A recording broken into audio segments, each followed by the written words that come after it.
조선 역사에서 가장 파란만장한 왕비 중 한 명, 바로 원경왕후 민씨. 그녀의 남편은 조선의 3대 왕, 태종, 이방원이었죠. 그런데 그녀의 가족, 여흥 민씨 가문은 태종에게 몰살당하다시피 했습니다. 도대체 왜 이런 일이 벌어진 걸까요? 오늘은 원경왕후의 가족, 여흥 민씨 가문의 비극적인 최후에 대해 이야기해 보겠습니다. 조선 초기 여흥 민씨 가문은 엄청난 권력을 가졌습니다. 왜일까요? 바로 태종 이방원이 왕이 되는 걸 적극 도왔기 때문이죠. 태조 이성계의 후계 구도를 두고 벌어진 피비린내 나는 싸움, 왕자의 난. 이때 민씨 형제들, 특히 민무구와 민무질은 이방원을 도와 정도전, 남은 같은 실세들을 제거하는 데 앞장섰습니다. 그리고 이방간 이방원의 동생과의 싸움에서도 활약했죠. 결국 태종이 왕이 되자 이들은 공신이 되었고 자연스럽게 조선의 핵심 세력이 됐습니다. 권력의 핵심 그 자체였던 거죠. 그런데 문제는 태종이 외척을 극도로 싫어했다는 점입니다. 왜냐? 자신의 아버지 태조 이성계가 왕이 된 후 왕비 강씨 가문이 너무 나댔다가 몰락하는 걸 보았거든요. 태종은 그걸 보고 깨달았죠. 외척이 너무 강하면 왕권을 위협할 수도 있겠구나 라고요. 게다가 민무구, 민무질 형제는 단순한 외척이 아니었습니다.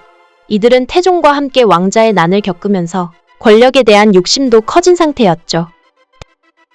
태종 입장에서는 이들이 너무 커지면 자기 왕권이 위험할 수도 있다고 느꼈습니다. 그런데 결정적인 사건이 터집니다. 태종이 왕위를 세자에게 물려주려고 하자 민씨 형제들은 너무 기뻐했습니다. 드디어 세자 시대가 오는구나 라며 좋아한 것이죠.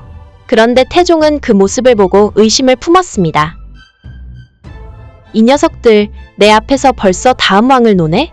이거 반역 아니야? 그 외에도 여러 문제가 있었습니다. 민무구 형제가 세자를 너무 감싸면서 다른 왕자들을 견제함, 태종이 자신들을 의심한다고 불평함. 결국 태종은 이놈들 두면 안 되겠다라고 결심하고 1407년부터 서서히 숙청을 시작합니다. 그리고 1410년 태종은 최종 결단을 내립니다. 유배지에서 내려진 명령, 스스로 목숨을 끊어라. 그렇게 민무구와 민무질은 결국 자결합니다. 하지만 여기서 끝이 아니었습니다.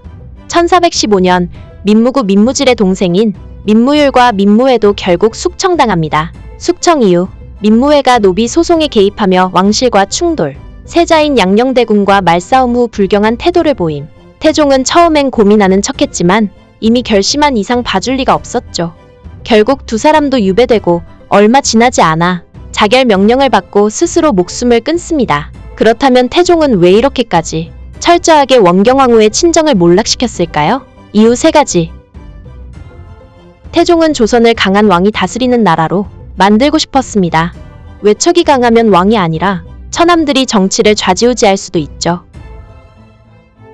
원경왕후는 강한 성격이었고 남편이 자기 가족을 숙청하자 갈등이 깊어졌을 수도 있습니다. 너희도 당해봐 싶니? 태종은 왕자의 난을 겪으며 동생과 조카까지 죽였습니다. 나만 이렇게 고생했는데 너희들은 쉽게 권력 잡고 편하게 살려 해? 절대 안 돼 라는 생각이 있었을 수도 있죠. 결국 태종은 원경왕후의 가족을 몰락시키고 조선 역사상 가장 강한 왕권을 구축하는데 성공합니다. 하지만 원경왕후는 어땠을까요? 그녀는 훗날 신하들에게 이렇게 말했다고 합니다. 우리 집안은 이미 멸문지화를 당했으니 더 이상 내 친정을 생각하지 마라. 그렇게 그녀의 가족은 조선에서 사라졌습니다.